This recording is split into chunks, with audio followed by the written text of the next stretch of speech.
2025. As I've been telling you, it is an India-first approach that has been taken here, with, of course, the central government and the states coming together, quite literally under two roofs, presenting the India story to the world here in Davos. Joining me now is the Chief Minister of Maharashtra, Mr. Devendra Fadnavis. Sir, thank you very much for joining us here on CNBC-TV18. That's magnetic Maharashtra and bullish Tamil Nadu in the same space at this point in time, and that's the approach that India has decided to take. In fact, you've just come away from a session where the three Indian chief ministers present in Davos were presenting the India story. So there's cooperation and competition playing out at the same time. Yeah, absolutely. First of all, thank you for having me here. And I must tell you that this was a real example of One India, how our Prime Minister contemplates, because we are here with a cooperative federalism as well as competitive federalism. All of us were pitching our own states for investment, but at the same time on the forums, we were talking about India. And I think at Davos, people, we could see people were talking about only two states, two countries. One was America and other was India.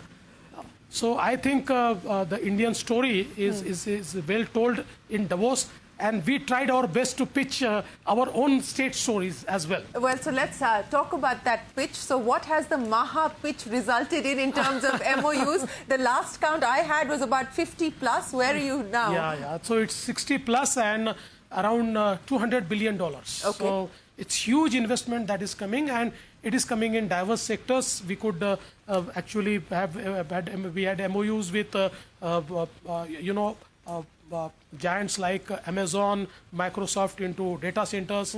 We had a lot of MoUs into manufacturing. We had a lot of MoUs into new technologies. We have a lot of MoUs into manufacturing. Manufacturing is, of course, our own forte. Yes. So a lot of MoUs have gone into manufacturing. And I think, you name the sector and we have got the investment there. Yes, including on the logistics side, the warehousing side as well. I know that there's stuff that's happened there, and on the chip side as well. Yes. So if you can give us a little more detail and a little more color on some of those investments. It's like VIT, we had a MoU with VIT, who are working on chip side. I've told you about data centers. We have investment in steel manufacturing. We have investment in defense manufacturing. We have investment in, let's say, education. So foreign universities are coming to Maharashtra. We have, we are actually creating a EduCity in New Mumbai. Okay. And we aspire to host at least 10 rated foreign universities there. So we have already are in active talk with 4. And I think all the 4 have said yes. 2 of them have already come. So I think it's a good going. It's a good going. But you talked about the manufacturing sector, and you also said that the focus here in Davos is either on what's happening in America or what's happening in India. Yes. But what could the impact be of what's happening in America in light of President Trump saying, look, we have to make America great again, which means that you have to make in America at this point in time? Is that coloring or weighing on sentiment as people look at expansion, global expansion, particularly in countries like India? See, I don't think that will have too much impact on India. You see, India is in a position where the world cannot ignore us. And, the way the supply chain was disrupted during COVID, now world over the manufacturing understands that new supply chains are to be created. And for them, the new supply chain destination can be India, because we have democracy, we have demography, we have demand. And now I think we are in a position to supply to the world. So as a chief minister, I am actually interacting with a foreign investor every single day. And huge interests are there from Europe, from Japan, from Korea, from you name the country, and they are coming. You've reclaimed the #1 spot on the FDI list. Yes, we did. And I'm very happy to share that cumulatively now we are 35%, but in last 6 months, we have garnered 40% of the FDI that came to India. When foreign investors are looking at investing in a state, in a country, and then of course in a state like Maharashtra, what are they asking you? Approvals, speedy approvals, land. I mean, these are, of course, you know, the obvious ones. Yes. What are they asking you today? See, I would say that, first of all, investors see, you know, the history of the state, how the governments have performed. And I think they have seen our government from 14 to 19 and again last 2 years. So they know that we are business-friendly people. They know that we have a system in place which gives fast approvals. We understand that ease of doing business and cost of doing business are two parameters on which if the government doesn't work, then investment won't come. So we have worked more on that. And having said that, you know, one more thing is very important, that is human resource, because they scout for human resource, and Maharashtra is one place where a lot of human resources available. Maharashtra has always been at the forefront of technology revolution. So we are fintech capital. Now we are startup capital as well, because in the recent startup report, Startup India report, we have claimed the number one position in terms of numbers as well as in terms of investment. So now the startup capital of India is Maharashtra. So we have startup, we actually host 60% of the data center capacity of India. So I think they see our industrial parks, which are well developed industrial parks. We have our one portal which serves everything for a new investor, and I think our approachability is also very easy. So investors are coming. Well, you know, speaking about funding growth as well as driving growth, the infrastructure build-out has been a big part of the story. And of course, you've been driving that for the state of Maharashtra as well. CapEx, and that has been the single biggest growth driver over the last few years, both at the level of the center as well as at the state's end. What is the plan as far as CapEx is concerned, especially for the year? Will you be able to meet the targets that have been set out? Yeah, I think we'll be able to meet the targets, because right now in the state like Maharashtra, you know, there are so many different ways through which you can raise the capital and you can invest the capital. So if you look at now the different ways through which we are creating our infrastructure, we are investing into our industrial parks, we are investing into our technology startups. I think a lot of capital investment is going on, and I'm absolutely sure that Maharashtra is one state where even you know, the bankers believe that this state never falters. So banks are also ready to give us, multilateral funding agencies are ready to give us, and now for the first time the private equity funds or private debt funds, they also believe that they can invest into government projects, or they can also invest into the private sector. So a lot of investment is coming from you know, funding agencies or private funds. I want to ask you about the current balance sheet position, fiscal deficit on the higher side, above that 3% ceiling. You know, what do you do now in terms of being able to raise resources, raise revenues? What will the plan be on that front? So first of all, yes, our balance sheet is little stressed than how it used to be because of certain our schemes. But having said that, I must tell you that we are still below 3%. So we'll present our budget next month, and in the budget you will see the figures that we were able to maintain you know, our deficit less than 3%.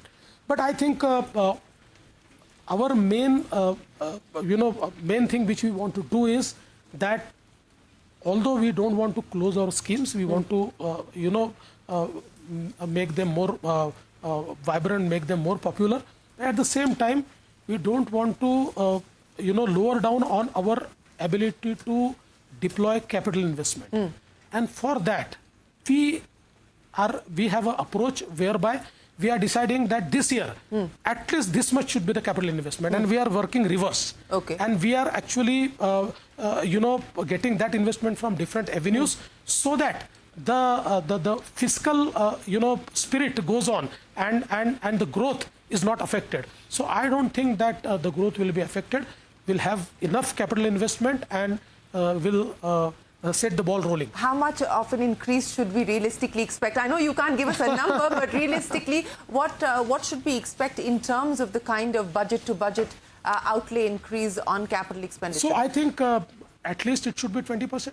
At least 20%. Yes. But you also talked about the balance that needs to be done to fund the welfare schemes, and that is a challenge for all state governments at this point in time. So are you looking at reviewing any of those schemes? I mean, the big one for you through the course of the elections, the Ladki Bahan scheme, do you foresee the need to review that scheme in any form or fashion? No, we are not reviewing the scheme, but when the scheme was announced, there were certain parameters set for the beneficiaries, like the beneficiary should not be income tax payee, they should not own a four-wheeler, they should not have income more than 2,50,000 per annum.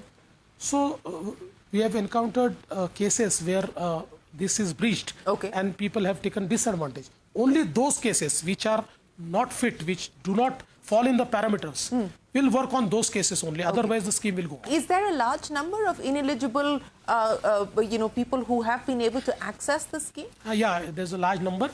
Not very large, but still it's a large number. And by when do you hope to be able to rectify this? We have already started. So by various means, first we are working on data. We are not verifying home to home, case to case. We are first working on data. And the four-wheeler records, the income tax records, we are working on that. So once we collate the data, we'll get the number, and then it will be based on certain other parameters that we'll verify. And those who are ineligible, we'll tell them that, look, it's not for you. Can you give us a quantum of what the quantity could be of those who have accessed the scheme that are not Initially, eligible? I feel that it should be 20 lakh. 20 lakh people who are not eligible have been able to access the scheme, and that verification process is ongoing at this point in time. Additional measures to be able to raise resources, monetization plans of any kind at this point? Yes. We are trying to monetize our assets. We are trying to use many instruments like securitization. We have so many roads which we have built, the Samruddhi Expressway which we have built. So we actually incurred a cost of 55,000 crores, but we estimate that once we securitize it, we can get more than 60,000 crores. So these are certain things which we want to monetize. We have recently monetized one of our plot in Bandra where we could get more than 2,000 crores. We recently also monetized one plot of metro, where the plot was created because of metro. And I'm very happy to share that although we expected that we will get 2,000 crore, but RBI offered us 2,600 crores, and they want to build their main office there. So I think it's going. So real estate monetization underway at this point in time. In terms of accelerating growth further, any additional measures at this point in time that you're looking at? And I would imagine perhaps the budget may have some more announcements, but I would say that right now we want to invest more in infrastructure. So creating ports, airports, roads, it's on card. We are creating a grid of access control roads. So what we are essentially doing is we are looking at either equity partners or debt partners to acquire the land. Because land acquisition is the only thing which requires money. Once you acquire the land, all banks are ready to finance. So now we have decided that from various instruments and various sources, we'll acquire the land and then we'll build the roads on either PPP or BOOT or hybrid method. So I think whether it is road, ports or airports, our investment will not go down. It will go up and up. How many more airports? I mean, Navi Mumbai is yet to be operationalized. On track? It's on track. On 17th April, the domestic terminal will be opened. By end of June, the international terminal will be open. Now we'll be building one more port at Vadhavan, because at Vadhavan we are creating India's largest port. And I requested the Honorable Prime Minister that since we are creating a port here, we also have our high-speed railway there. So let us have an airport there. So Prime Minister has announced that we'll have an airport there. So third airport for Mumbai will be built there. We are building an airport at Pune, new airport at Pune. We are building a brownfield airport at Nagpur. We are expanding at Shirdi. So many airports we are building now. So a lot of focus there as far as airports are concerned. There's also been a lot of speculation on the possibility of a new policy coming in place to try and decongest Mumbai specifically, that only if you have available parking spots will you be able to purchase a car. Is that correct? Yeah, that's correct. We are thinking of that because you see, ultimately we have to decongest and in Mumbai we have actually created so many spaces for public parking, and now we are bringing all the parking spaces on app. So there's a possibility that if you don't have a parking space, you can buy a parking space or you can rent a parking space from the municipal corporation.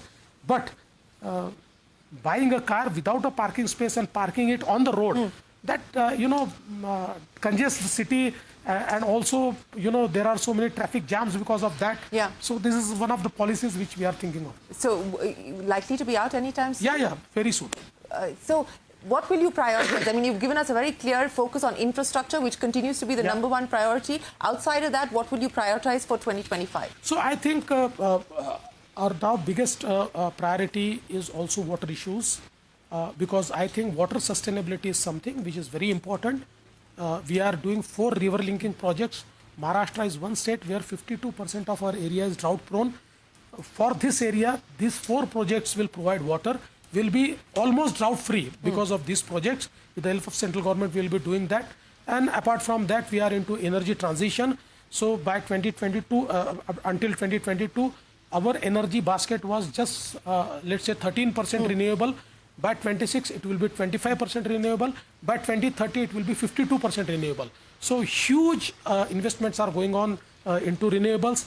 And we are also transforming all our public transport into electric, and we are going green. We have already placed an order for 5,000 electric buses for Mumbai, 5,000 buses for rest of Maharashtra. We already have 1,000 buses fleet in Pune. We have fleet in Mumbai, in Nagpur. So I think we want to transform entire public transport and we want it to go green. So a lot of work is going around sustainability as well. And of course, I've told you that we are building an innovation city near Mumbai. This innovation city will host all the innovations and it will be powered by AI. So we want to be the first in the space of AI and innovation. Okay, and have you spoken with tech companies who's decided to come on board for that? Many tech companies are coming, and right now we are at a stage where a master plan is being done. And I'm happy to tell you that Mr. N. Chandra of Tata Sons, they have volunteered to do the master plan. They have good resources, they have good connect in the technology world. So I think they will do the master plan. Already when we announced, many tech companies have approached us and they want to be part of it. So we'll create an ecosystem for innovation, and that will be one of its kind city. You know, you said that sustainable development is going to be a key priority as far as your government is concerned. Sustainability, as far as your finances are concerned, how much will you prioritize there? You just gave us an indication that you will be under the 3% ceiling as far as fiscal deficit is concerned. But do you have a glide path that you're moving towards on where you would like the state finances to be? So I'll tell you, we have actually created a long-term strategy, because, bringing sustainability in finances is not a short-term measure. Yes. It is a long-term measure, but we have a plan in place, which is a long-term plan. I think our finances or our fiscal space will be at ease by next 5 to 7 years. Next 5 to 7 years. So that's what you're working towards. Yes. Well, Mr. Fadnavis, it's been a pleasure. Thank you very much. We wish you the very best of luck with converting those 60+ MoUs into investments back home in Maharashtra. But appreciate your time, and we hope that you probably by the time you leave here get more more done. Hope so. Thank you so much. That is the Chief Minister of Maharashtra there, taking us through many of the MoUs that have been inked here across a whole range of different sectors, from manufacturing to technology, and of course the plans that they have on furthering the infrastructure build out for the state of Maharashtra, which of course is a work in progress already. But we will take a break here. The conversations continue. Don't go anywhere. We'll be right back with you on CNBC TV 18 with Davos 2025.